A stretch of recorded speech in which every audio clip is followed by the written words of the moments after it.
சங்கீதம் 26ஆம் அதிகாரம் 1ஆம் வசனம் முதல் 12ஆம் வசனம் வரை. கர்த்தாவே, என்னை நியாயம் விசாரியும்.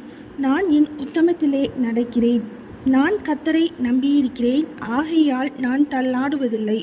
கர்த்தாவே, என்னை பரீட்சித்து என்னை சோதித்து பாரும். என் உள்ளிந்திரியங்களையும் என் இருதயத்தையும் புடமிட்டு பாரும்.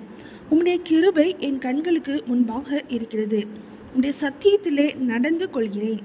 வீணரோடே நான் உட்காரவில்லை, வஞ்சகரிடத்தில் நான் சேருவதில்லை. பொல்லாதவர்களின் கூட்டத்தை பகைக்கிறேன், துன்மார்க்கரோடே உட்காரேன். கர்த்தாவே, நான் துதியின் சத்தத்தை துணிக்க பண்ணி உம்முடைய அதிசயங்களை எல்லாம் விவரிப்பதற்காக நான் குற்றமில்லாமையிலே என் கைகளை கழுவி உம்முடைய பீடத்தை சுற்றி வருகிறேன்.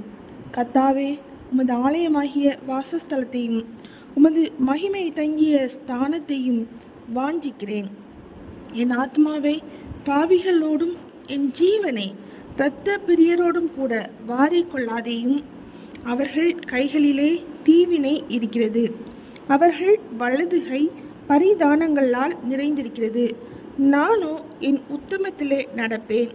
என்னை மீட்டு கொண்டு என் மேல் இரக்கமாயிரும். என் கால் செம்மையான இடத்திலே நிற்கிறது, சபைகளிலே நான் கர்த்தரை துதிப்பேன்.